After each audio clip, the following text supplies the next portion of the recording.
I'm going to stand out in front because this is more comfortable for me. As Stan said, my name is David Cobb. I like to say that I am a proud, I am a patriotic, and these days I am a pissed off American citizen. Oh, good. Good. I'm so very pleased to get that kind of reaction from this crowd, because I'll tell you another thing, folks. I will also proudly identify as a political progressive.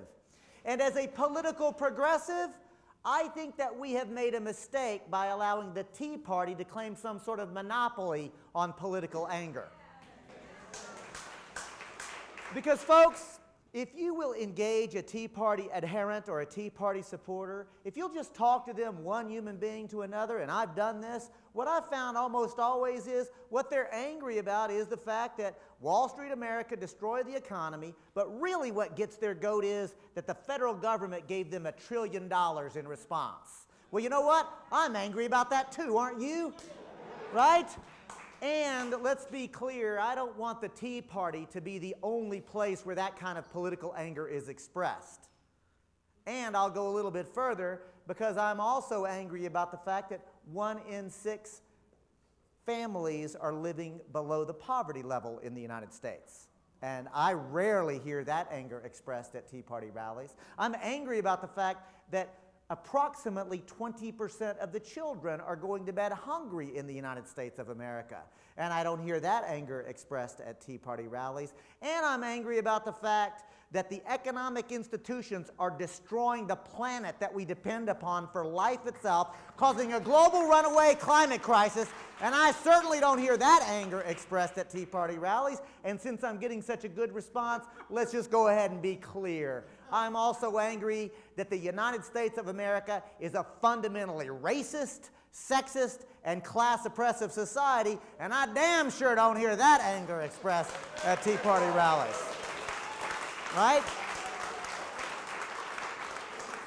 So, I am angry, but I want to be clear. The anger I'm expressing right now that so many of you clearly share with me, our collective anger is a righteous anger.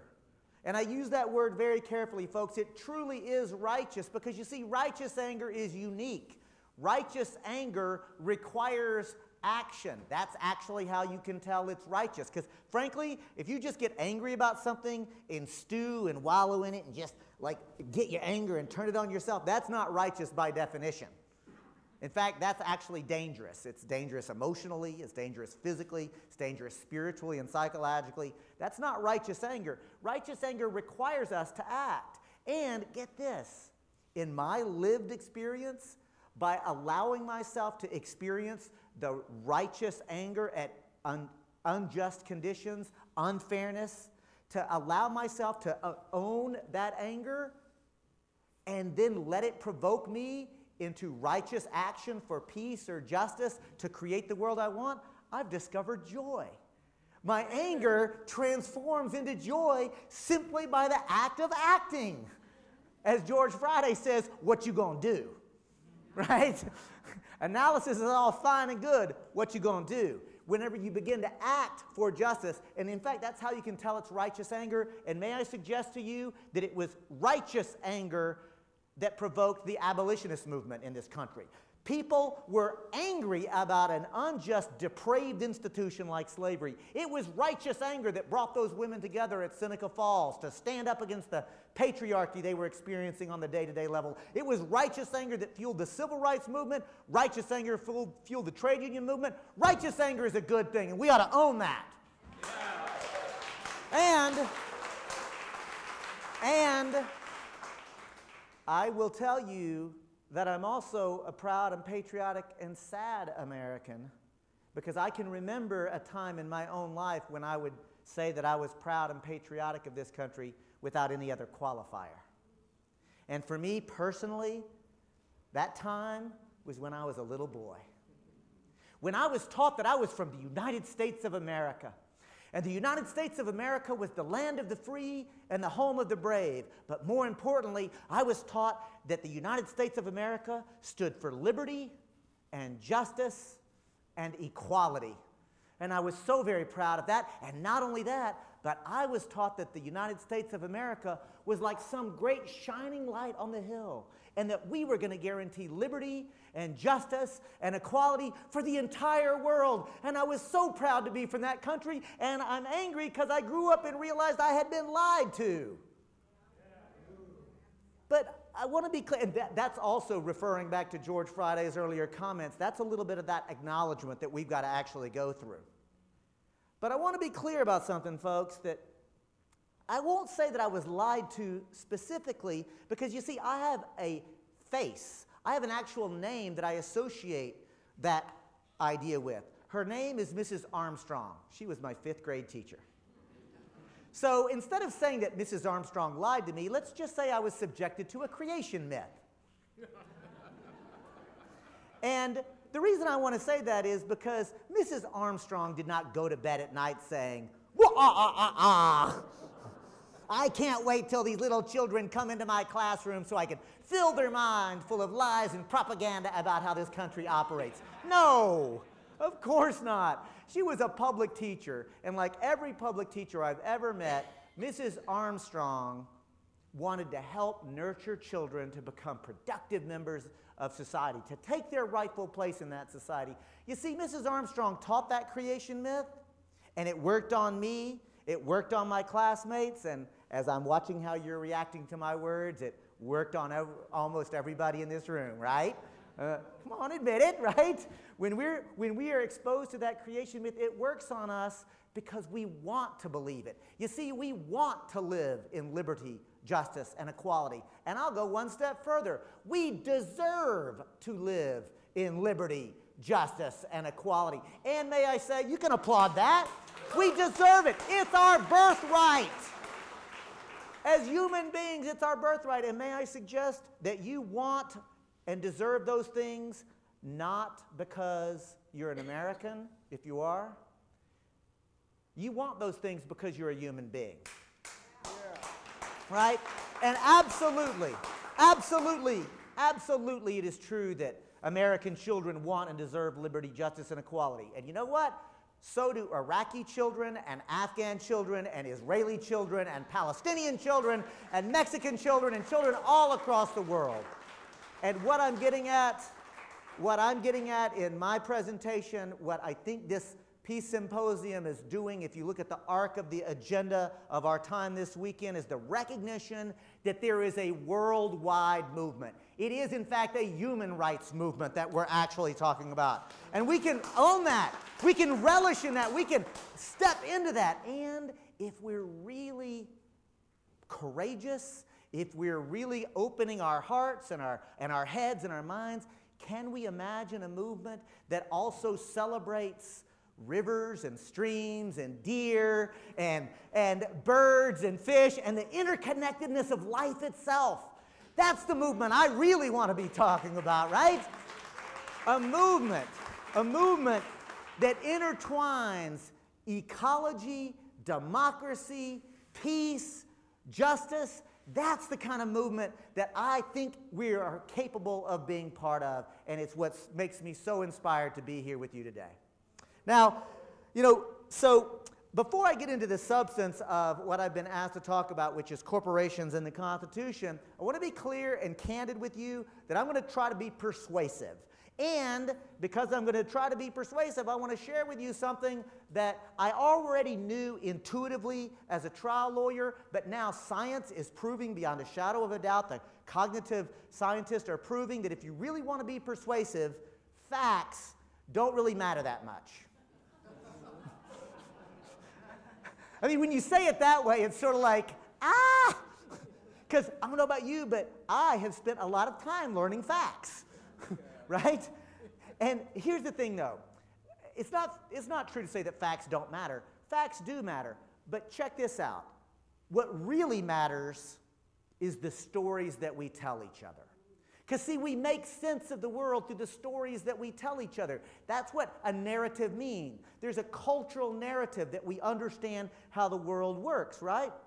And what happens when you are presented with new facts is that you process that new fact based on your pre-existing narrative, how you already see and understand the world to work, right? So since stories are so important, I'm going to tell a story. I'm going to tell a story about how it came to be that large transnational corporations are not just exercising power today. I'm going to tell a story about how transnational corporations are ruling us. How it came to be that these unelected and unaccountable corporate CEOs are making the fundamental public policy decisions that affect all of our lives. Corporate CEOs are deciding how much poison will be in the water that we're all drinking. Corporate CEOs are deciding how much toxins will be in the air that we're all collectively breathing. Corporate CEOs decided what transportation choices you were going to have. Corporate CEOs decided what kind of health care you get, and for many of us, what kind of health care we won't get. Corporate CEOs have already determined the energy policy in this country, and damn it all, corporate CEOs decided to take this country into war. Yes. And we, the people, have been relegated to choose between paper or plastic at the grocery store. We get to choose between Coke and Pepsi. We can have 17 different types of toothpastes, 31 different ice cream flavors. Let me be clear, folks, we are inundated with consumer choices. Provided you have the money to pay, that's kind of an important thing to recognize and talk about in this country. But when it comes to what kind of society do we want to live in, like how will the institutions actually operate, we rarely get any opportunity to participate in any way, much less in a meaningful way, with how this country is actually going to operate. And that is a problem, right? That is a problem. So the point that I'm making is that we recognize that we have a problem now, and I am going to make sure that we get some clarity, because a word has been tossed around a lot today, and we'll be talking about it again. That word is democracy. That word is so important that I want to make sure that we've got some clarity. To make sure that we've got that clarity, here's a quick pop quiz. What language is this from? It's from Greek. Let's break it down. Democracy. Demos means people. Kratia means rule. So literally the word democracy means the people rule. Follow-up pop quiz. How many folks believe we the people are ruling in the United States? Don't be shy. Look around at the Longhouse at Lane Community College today. Not a single hand went up in the air. Folks, I do this presentation all across the country. I was on the road over half my life last year and this year as well. Sometimes they would do an afternoon event and an evening event. It is rare that anybody raises their hand to that question. And that is a problem. And if you look at it a different way, I will tell you that's a good thing. It's not a good thing that we the people don't rule, but it is a good thing that nobody's raising their hand anymore. It's a good thing that we're finally being courageous enough to actually confront reality, that we're actually being willing to disabuse ourselves from that creation myth. You know, and it's a beautiful creation myth, but it's a myth, damn it. We don't have a functioning democratic republic, and it's a good thing that we're finally actually coming to terms with it. Now, with that understanding, since we don't actually have a democracy, I want to be clear about this. I want to be part of one, right? I don't want to just describe the problem endlessly or, have a sort of analysis of paralysis so that I just keep talking about how bad the problem is. The reality is that we don't have a functioning democracy now, and at the same time we have to recognize that throughout all of U.S. history, there have been moments, sustained struggles that resulted in more democracy, right? It's not a finished process, but it is a process. That's what movements mean. Both David West and Ben Mansky and George Friday repeatedly referred to movements, right? And from my perspective, that's what they were talking about. They were recognizing and acknowledging the sustained struggle, and frankly, joyous struggle many times, but the joyous struggle that people engaged in for power. Because honestly, understood from a particular perspective, every single movement that's worth being called a movement was a struggle for power, a struggle to actually be part of and able to participate in making the decisions that affect our lives.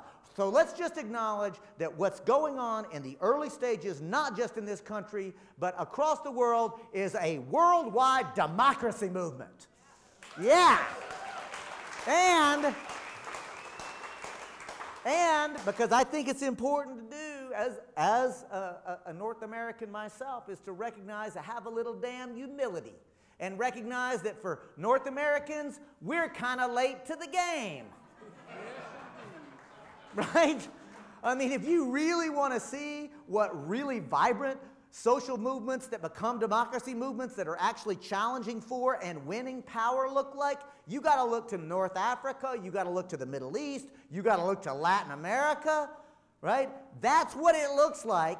And frankly, if we would have a little more humility as Americans and North Americans, if we would actually recognize that we need to ask ourselves, what did they look at? How did they understand the world? What are they doing? That, my friends, will actually be a very valuable lesson for us. And when we do that, not only is it a humbling experience, but it's also, for me, an inspiring experience, because I begin to realize, oh, it doesn't have to be like this. It doesn't have to be like this at all. It's an amazing phenomenon that actually occurs this way. So democracy means the people rule. We don't really have it. I'm going to now make sure that we cover another idea together, and that is the word sovereignty. Now, before we define sovereignty, let me just ask this. If I just had the word the sovereign, who or what would you think of? A king. Almost all of us say that because a story. We're actually living in a society in which we understand the king is sovereign, the sovereign is king. That's because 500 years ago, the king was the sovereign. The sovereign was the king. Those words were literally synonymous. That's because the word sovereignty, properly understood, means the authority to rule. And where, by the way, do you think the king claimed his sovereignty? God. You don't get more legitimate. Right? I mean, if you really want to think about sovereignty in a real way, think about God. And to really illustrate what I mean by that, we'll do a quick little exercise together. This is always a lot of fun for me. You'll see, I will invite the Longhouse here at Lane College to please close your eyes for a moment and repeat after me. David Cobb is the king. David Cobb. I told y'all this was fun for me. We'll try again. Therefore, anything David says must be obeyed. One last one, because David is God's representative on earth, and we kneel before him. Okay. You know, normally I would say, now you can open your eyes, but to your credit here in Eugene, Oregon, nobody's eyes are closed. Good on you, y'all. Good on you. So, but I will make this observation, that you did what every other group does whenever you realize what I'm asking you to do, and that is y'all laughed at me. Right? I mean, did you notice it was like a collective guffaw? Everybody kind of laughed at that. And I want to say, you know why you laughed at it? Because it's funny. And not, by the way, funny as in, oh, David is so witty. He's just made a very droll comment. No, it wasn't funny at that sophisticated level. It was funny as what a comedian would say is absurdist humor. I said something absurd. And so the only proper response is really to laugh at it, because you can't really process that, right? And to be clear, to say that I get to say how this gentleman lives his life because of who my parents are, of course that's absurd, right? Or even better, that I get to say how all of society is going to be operating because of the divine right of kings. I mean, of course you laughed at it. That's hilarious. That's absurd. And 500 years ago, people just like you and you and you and me, human beings just like us, not only said it, but we believed it. And folks, that's because if enough people think that something is true, if enough people act like it's true, it's true. I really want to underscore the fact that sovereignty, who has the authority to rule, is kind of one of the most important questions that any society answers for itself. And, you know, Stan mentioned that I'm a Green Party member. I'm proud of that. But I'm equally proud to say I work very closely with progressive Democrats on issues day in and day out. I'm equally proud to tell you that I work with principled conservatives and Republicans and libertarians, especially when I do civil liberties defense work. George Friday, am I right? It's libertarians and Republicans that are often on the front line on the fights against the NDAA and the Patriot Act and so forth. I've got a history of working in coalition with Republicans. Hell, I've worked with socialists and anarchists as well, right? I have a long history of working in respectful coalition with people that I may not agree with on everything, but if I can find enough common ground, I will look for the opportunity to work in coalition. I don't say that so that you will, pat me on the head. I say that so you'll really appreciate what I mean when I say, in my 25 years of social change efforts and working for a different world, I have never had the privilege or the opportunity to work in coalition with a monarchist. And 500 years ago, that's all there were. And 500 years is the blink of an eye in human history. So when people tell me that we can't amend the Constitution, that it's too hard, or it's too big, or it's too ingrained, or even better, when people say that we can't actually imagine a foreign policy that's actually based on peaceful, respectful relations with other peoples, when people tell me that we can't transition away from a corporate capitalist system that's destroying the life of planet Earth itself, when people tell me that's not possible, I think, have you not been paying attention? Real, systemic, fundamental change can be made. All it takes is enough people to think differently and enough people to act differently. And if it is true that the United States of America is a fundamentally racist, sexist, class-oppressive society, and it is, then may I suggest it's about time that we started to think and act and talk differently. We need to take ourselves seriously. We do need to take ourselves seriously because, as every one of the speakers before me pointed out, that we are in a crisis moment. We are in a crisis moment, and the crisis actually is a series of crises because there's an ecological crisis, there's an economic crisis, there is a social justice crisis. These are intersected crises that all come together. So the most important thing I think that we can do from the jump is to just tell the truth. We got to tell the truth about what it is that we're dealing with, what the circumstances are, because I think that if we do so, it will allow us to understand not only the problem, but frankly, and more importantly, it will suggest what we ought to do and how we ought to do it and what we ought to do. So, we the people are not ruling. We know that we are not sovereign, or the current situation isn't, but I think it's important to recognize that sovereignty we originally thought of as coming from the king, right? And I think that that's important to recognize because this idea of illegitimacy of the divine right of kings is something that we should be sort of taking seriously these days. The last concept that I want to make sure that we actually cover is the idea of a corporation. Since this is equally important, let me ask the same question. What language is that from? It's from Latin. Let's break this one down. Corpus means? Body. And now for extra credit, do I have any Latin scholars? The suffix tion? It means the state of or the quality of. So literally the word corporation would mean to have or create body. And by body, I mean literally physical body. That's because in law school we're taught, and by the way, are there any lawyers in the crowd besides me that would admit it? There's Stan's hand. It's a friendly crowd, y'all. You won't get in trouble here. All right, so finally another hand goes up.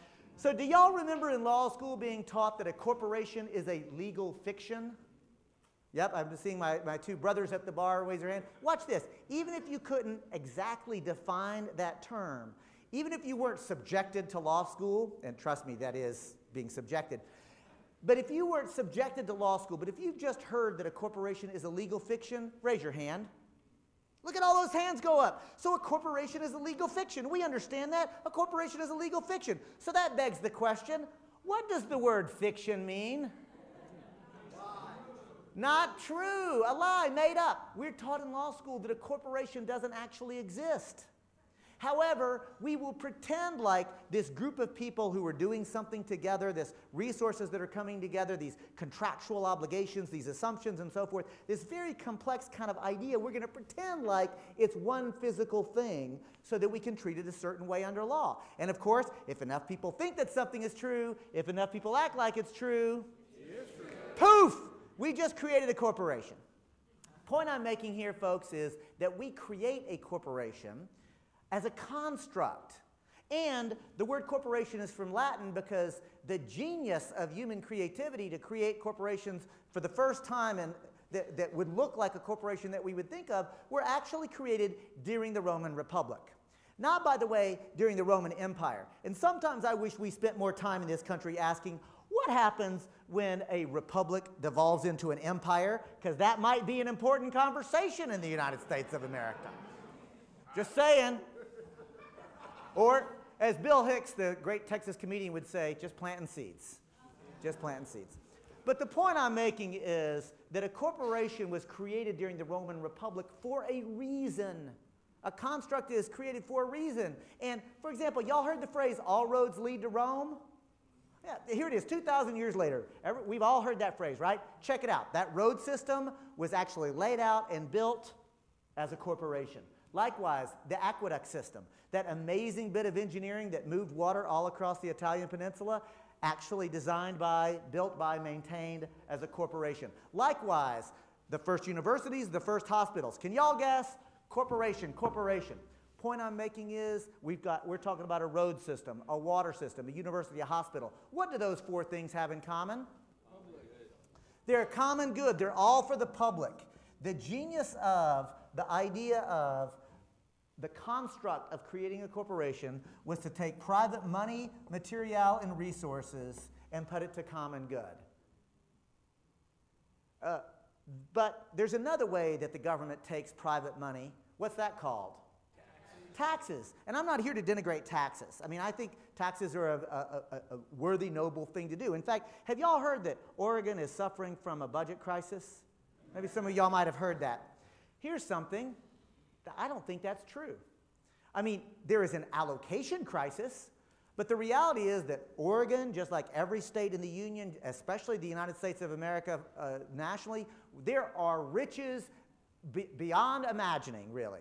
We don't have a budget crisis, we have an allocation crisis. If you actually want to solve this so-called budget crisis, it's a really simple three-word solution. If you know it, you can say it with me. Tax the rich. Problem solved. See how easy that was? So the point I'm making is I think that taxes are an important thing, but the point I'm making is taxes are mandatory. For example, sir, when you go to pay your taxes, has it been your lived experience that the tax person shows up and says, hey, it's tax time, would you be willing to pay maybe? No? It's not my experience either, right? Taxes are mandatory. The difference, and I really want to be clear about this, the concept of a corporation to take private resources, money, material, put it for a public use, but do it on a voluntary basis. That, in its essence, was the idea of creating the first corporations. And the point I really want to underscore here is that's a good idea. David Cobb is not anti-corporation. The Move to Amend coalition is not anti-corporation. That's not really thinking very clearly. I'm anti-oppression, I'm anti-destruction, but the idea of a corporation is an instrument that can actually be put to good and noble things. The problem, of course, is this is not exactly how the modern transnational corporation operates, is it? That's because the modern transnational corporation actually doesn't come out of this time period, but instead out of the 15th, 16th, 17th century of Europe. You know, the age of discovery. I have to put discovery in quotation marks because I said I'd tell the truth. And it's not the age of discovery, notwithstanding the creation myth that I was told in the sanitized history textbook that I was subjected to. Because after all, what was discovered in the 15th, 16th century by Europeans? Africa, Asia, later North and South America. Newsflash, there were people living there.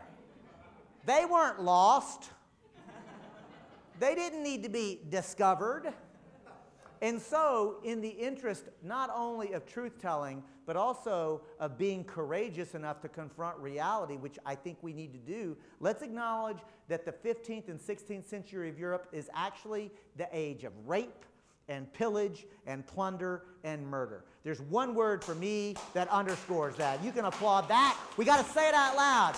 It's empire.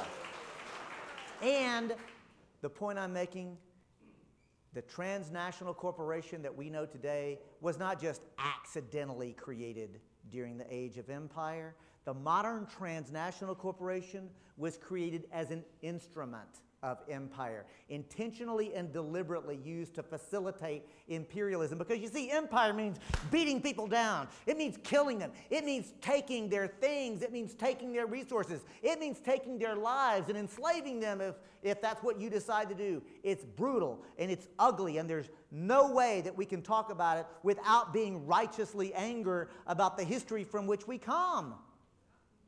Now, the reason I really want to underscore this is that one of the very early transnational corporations was a little outfit known as the East India Company, literally designed to subjugate, to destroy the people of the subcontinent of India. And not only to conquer their bodies, but, get this, to destroy all of their institutions, to destroy the stories that they had told one another, to force them to tell a new story, and to force them to go about assisting in their own oppression, assisting in the transfer of the material resources out of India and sending the profits to the shareholders of the East India Company, not only to colonize their bodies, but to colonize their minds. And may I suggest that today a big part of the problem is we in the United States of America are colonized. Amen. We are colonized. And may I say, I don't mean that, Americans who are out there who are not part of this conference are colonized. I mean, we are colonized. I am colonized. We are subjected to this. We can't help it. It's the world in which we're living. It's the stories that we've been told. Frankly, to underscore it, another of those early joint stock companies or corporations was known as the Africa Trading Company. Would anybody like to guess what the Africa Trading Company traded? Thank you. So you know what? I want to use myself as an example because I think it's important to actually own this. I promise you, I give this presentation all the time. I ask that question all the time, but if I'm not really thinking clearly, if I'm sort of being just lazy and if I just say, what did the Africa Trading Company trade? Honestly, the word that pops into my head, unbidden to me. The word that just would pop into my head, slaves. The Africa Trading Company traded slaves. We talk about the African slave route, the African slave trade. That's the story that I've been told, right? Doesn't make me a bad person. I'm not a bad person. Actually, I'm a good person. But I'm a colonized person. It's just it's the story that I've been told over and over again. You see, the thing is, now that I've made such a big deal about that, let's ask the question another way. Was Africa populated by slaves? Of course not. Africa was populated by people. And frankly, y'all, people who were basically just like me. And I say that with full awareness of my pigment. I say that with full awareness of my skin color. I'm not stupid, but I say it with conviction and clarity because if you ask any scientist, if you ask any biologist, she or he will tell you race does not exist. Right? Race does not exist, but check this out. Racism certainly does. Whoa, whoa. How can that possibly be? Why, if enough people think that something is true, if enough people act like it's true, poof! We use race to create a construct. And there's a reason for that too, folks. And that reason is to attempt to justify slavery. But I want to be clear that I'm not saying that the corporations or that era created the idea of slavery. I'm saying it was a different justification. Because let's go back before the corporations or before the age of imperialism. We'll do another little exercise to illustrate this. And in this exercise, let's imagine that Abraham and I, this fellow right here, we are in different tribes. There is a river that separates our tribe. My tribe goes to war against Abraham's tribe, and my tribe wins this war. And come on, don't win today. So here's a question, y'all. Why do you think my tribe will win this war against Abraham's tribe? What are some reasons? God's on my side, an important one. Stronger. Everybody else is barbarians. You're the only tribe that's not barbarian. I'm the only non-barbaric tribe. All of these are good answers. I might have more people. I might have better technology and more weapons. I might just be more culturally vicious. All of those things might be good suggestions. Shall I tell? But I haven't given you enough real information to really know why my tribe will win this hypothetical war. Shall I tell you why my tribe wins the war against Abraham's tribe? Because I'm telling the story. See how important who tells the story is? Stories matter, y'all. Unfortunately for you, Abraham, I am telling this story. So my tribe wins the war. I put my spear up against Abraham's throat, and I say, Abraham, you're now my slave. Let me ask you all something. What's the intellectual, philosophical justification for David to enslave Abraham? You're holding it. The spear, might makes right. Another way to say it is, there's no real intellectual justification for it. Point I'm making is that slavery before the Age of Enlightenment was just power over, and there wasn't even an effort to justify it.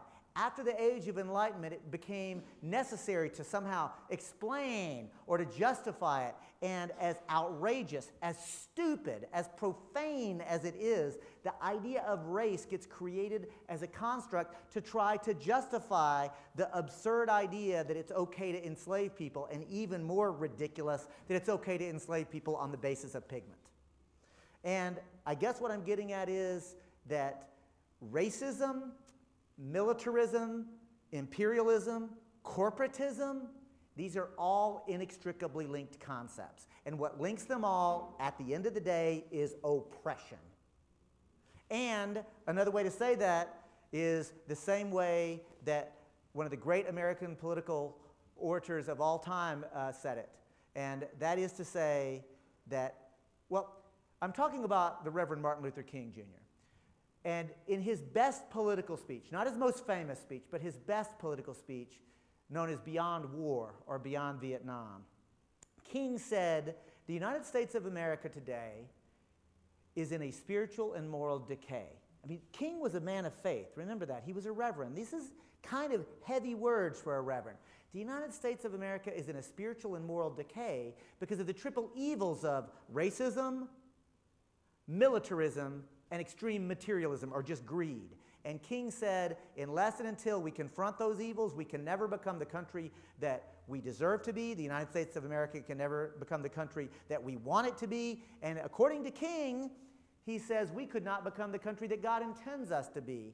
And folks, again, what connects extreme greed, what connects imperialism, militarism, racism, these are all different forms of the oppression. And I think that what we need to do is come to terms with the fact that a real democracy movement has got to be committed to an anti-oppression framework. We've got to commit ourselves, right? You can applaud that. We've got to commit ourselves. And I want to be clear. I will self-identify and do my best to try to be a good anti-racist white person. I will try to be the best male feminist that I can be, not so I get patted on the head. In fact, I do those things not because they're the right things to do, although they are the right things to do. I'm really committed to those because I want to win. And I don't see any way to win the world that I want unless we actually deal with those.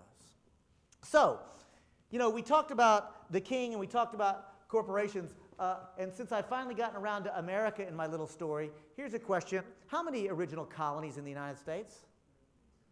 13. Come on, y'all, that's a gimme. You know that. So there were 13. So here's my real question. How many of those 13 colonies were actually corporations? 13. All of them, in this sense. Remember that the word corporation means to have or create body, to give body to something. I'm here to tell you that the king created those colonies. The king created Massachusetts. Now, somebody in the crowd might be thinking, no, Massachusetts was already there. But see, that's why it's a trick question. I mean, surely the land was there, the people who lived on the land, the forest and the rivers and the people and the fish. You know, reality reality was there, but it took the king to create Massachusetts. And the king created Massachusetts by the use of a legal instrument, really a piece of paper and a pen. Does anybody know what that legal instrument is called? A charter. Nicely done. A charter. And to really illustrate what I mean when I say the king created Massachusetts, I will do another little exercise. And in this exercise, I'll be the king.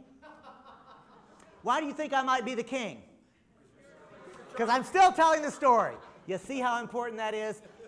So now, Abraham, it'll be good to sit where you sit. I'm going to make you a governor. Watch this. I, the king, with all authority to rule, all power vested in me, will now, with this piece of paper and this pen, will create Massachusetts. But of course, I'm not going to bother myself with the day-to-day administration of Massachusetts. After all, I'm the king. I've got other people to rape and pillage and kill and murder and such. Important kingly duties, don't you know? So instead, I will assign someone, Abraham, to be the royal governor, and we'll charge him the responsibility, and now I'll quote from the actual charter originally creating Massachusetts, will assign a royal governor with the responsibility, quote, to plant, to rule, and to govern this new area on behalf of the king, to benefit the king, and to benefit the shareholders of the joint stock company known as the Massachusetts Bay Trading Company. Massachusetts began as a for-profit corporation merely designed to extract the natural resources and wealth and profit out of North America and send it to the shareholders of India. So in our little exercise, if we were just thinking about it today, we wouldn't think of Abraham or call him a royal governor. What would we call him? A CEO. One point I'm trying to get us to recognize is that the American Revolution was many things. And yes, it was a rejection of monarchy as a form of rule. That's a brilliant thing. But you know what else I will submit? I will submit that the American Revolution was also a people's uprising against illegitimate corporate rule. That's the history. And if you just tell the story that way, isn't it obvious that that's one of the ways to properly look at and understand the American Revolution? And I like to say that the American revolutionaries were not calling for a more socially responsible king or a more socially responsible corporate CEO. So perhaps today we might do more as well. Maybe we can do more than just try to build a corporate social responsibility movement. Maybe we can take ourselves seriously enough to imagine how we want to organize our society. Because, you know, it's true that the American revolutionaries weren't calling for a more socially responsible king, but you know what? Those people just before the revolution, about 10, 15 years before, those people, many of whom would become revolutionaries, but most of the people were writing letters to the king that went something like this: "Oh, Father King, we, your humble and obedient children, come before you on bended knee to ask that you intervene on our behalf, because your royal governor is enforcing unfair laws made by the English Parliament." Quick pop quiz as a parenthetical. What percentage of the English Parliament owns shares in the East India Company? 100%. Oh, Father King, the Parliament are passing unfair trade rules, unfair business practices that are benefiting the East India Company unfairly and unjustly against us. So we, as good Englishmen, King, come to beseech you, oh Father, intervene on our behalf.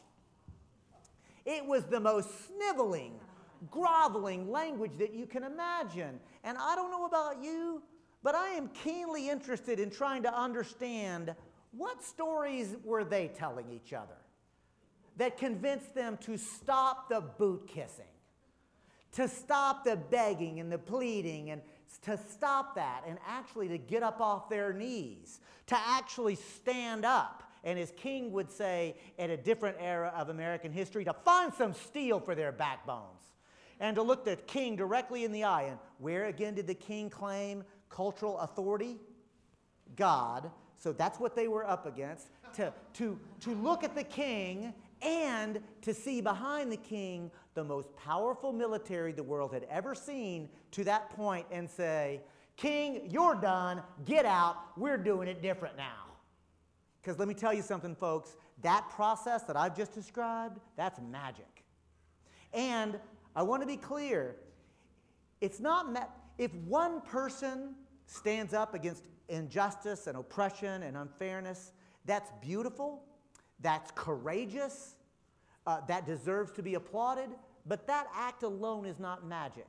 Because from my perspective, the magic happens if one person stands up and somebody to her left stands up and somebody to her right stands up, and there's this collective standing up. See, the magic happens whenever somehow something amazing happens, an entire cultural shift happens. And at this point, may I just say, may the goddess bless the Occupy movement.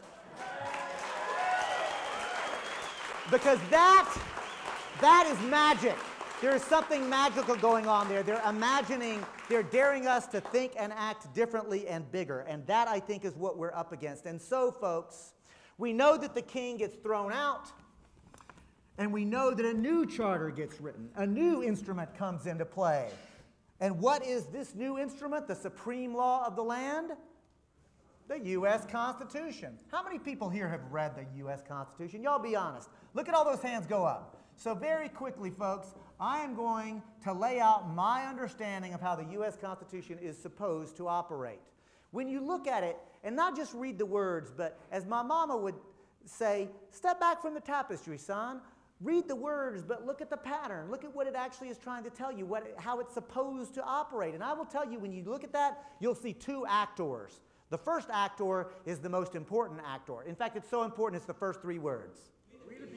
All I have to do is put my hand to my ear, and folks say that in unison. We the people. That's because these are hallowed words in this country, and they should be.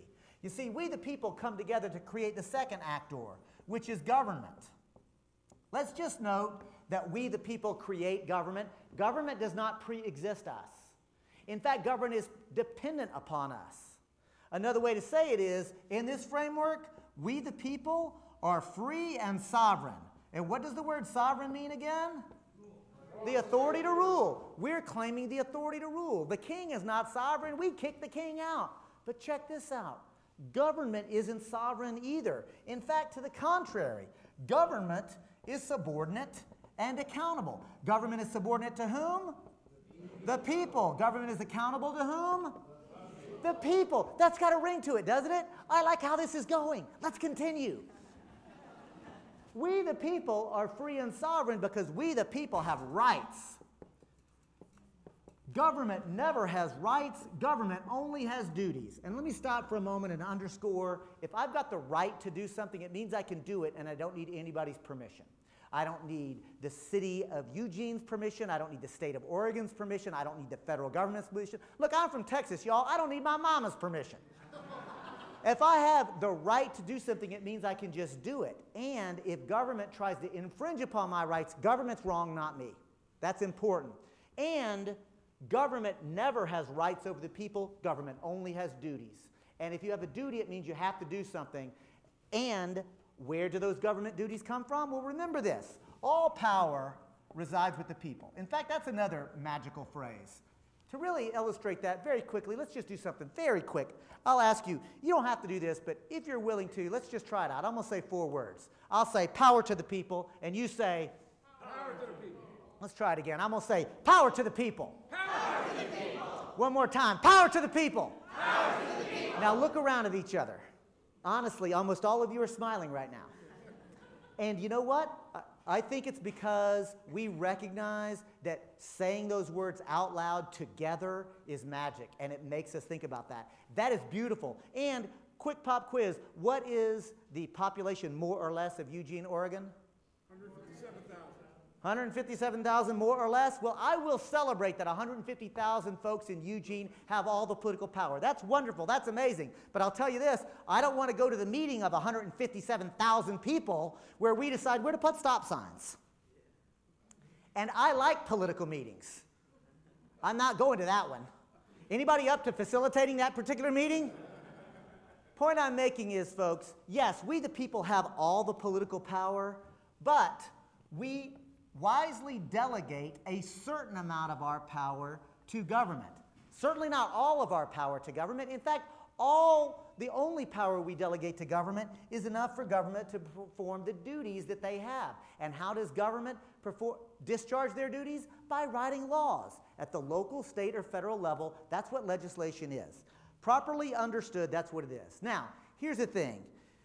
Today, to create a corporation, all you need to do is file some paperwork, submit it to the Secretary of State, send them some money, and they will issue you that same charter. That charter will last forever. That charter, you can do, quote, all lawful things according to Oregon law right now. And in the first 75 years of this country, to create a corporation, you had to go to the state government and get approval and permission. You had to identify a public need that was not being met by existing government. And, by the way, you also were only given a charter for a limited time period and only to do the limited thing that you were asked to do. And if you ever did anything other than what you were asked to do, or if you ever acted outside the public interest, do you know what happened to your corporate charter? Revoked. Corporate charters were routinely revoked. So, I'm not saying this is the land of milk and honey. What I'm saying is that we know for a fact that at that time that corporations were properly controlled. So here's the bottom line, folks. Since we know that it takes an action of state government to create the corporation, we know that the corporate charter can be used to hold the corporation subordinate and accountable. We know that the duties of a corporation are described by the charter. Isn't it obvious that a corporation should be properly under the control of we the people? And here's the bottom line, folks. When the U.S. Supreme Court, in an act of supreme judicial activism, says, oh no, we're going to simply say that a corporation is like a person with rights, it perverts this whole framework. Because, folks, that's the end of the day. Corporate personhood or corporations having constitutional rights is not just illogical, which it is. Corporate constitutional rights or corporate personhood is not just stupid, which it is. Corporate constitutional rights is a linchpin for how the ruling elite have hijacked our government from us. They have hijacked our society from us. And what angers me as a lawyer especially is that they use our legal system to justify it and tell us that it's legal what they've done and that all we're allowed to do is argue at the margins, but we don't have the authority to actually decide whether or not or how we're going to best protect our elections or how we're going to protect our watershed or how we're going to do it, and that we have to let the corporations do it. Well, I say, ya basta. Enough already. It's time for a movement that takes itself seriously. That movement, I believe, is best represented by move to amend. Amend what? Our Constitution. It's our Constitution. And to close it off, our demands, and as my colleague George Friday says, our initial demands abolish the idea that a corporation is a person with constitutional rights and abolish the idea that money equals speech. These two together have been, I believe, how it is that over time we have lost control, and even many of us lost the ability to articulate the world that we know in our hearts that we want. We carry it in our hearts, we've got ideas of it in our head, but how many of us actually have committed ourselves to helping to create that world? And what I'm telling you is, if we join the democracy movement that I talked about earlier, that Ben and George and David West has challenged us to, that's what it's going to look like. Peace. Over 5 minutes. Okay. That one's from Rick Sagenberg. Okay. All right. So, thank you. Thank you. Thank you. Thanks. So, here's a question. If we are going to all of the trouble of amending the Constitution, why don't we call for a constitutional convention and fix the whole flawed things? It's just as hard. The short answer is, I agree with that with this quick caveat. Let's recognize that whether it's a constitutional convention or going through the Congress, either one of those are a political question, right? And amendment can be either constitution or congressional proposal. But the point is that that's a Y in the road, and that Y in the road you don't get to that why until you've covered a lot of political ground to begin with. So I'm willing to entertain which one is better or the next, but the point that I'm making is that we've got to actually travel that road. We've got to undo a lot that's gone on. And to show about just a little sense of to undo what we're talking about, I'm going to take this opportunity to unravel for you very quickly. How quickly can we move this? This, by the way, is from our colleagues at the Women's International League for Peace and Freedom, a timeline that shows the single cases, one by one, of what it looks like when corporations gain or lose constitutional rights. Absolutely, we've got to actually be willing to deal with all of these things, but at the end of the day, it's not a legal question, it's a political question. We've got to do the political organizing, because lastly, before I don't want a convention tomorrow. You know why? We haven't done our work yet. We haven't organized and educated enough. We haven't actually created an anti-racist movement. We haven't created a peace movement. We haven't created the movements that are going to be strong enough to withstand the corporate media and the right wing that are going to actually try to come in and take that over. Bottom line, I don't think we're ready yet. Thank you. Thanks. Thanks. So the next question is, can I talk about the success of Move to Men locally and nationally? Look, it's amazing. I've never been part of anything that has moved this fast and been this successful. We didn't even exist before 2010. Today, we have over 200,000 people actively participating. We have several hundred local affiliates. I hope many of you will be part of local Move to Men affiliates in your own community. We have won resolutions, not only from City Council, but won elections that are actually part of in Boulder and Missoula and Denver. We won in conservative West Allis, Wisconsin by putting it on the ballot. So we have a grassroots organizing strategy working our way from the bottom up, and we definitely are committed to that. So, I'm out of time. Thank you so much for coming out. Thank you for being here. Please come tomorrow.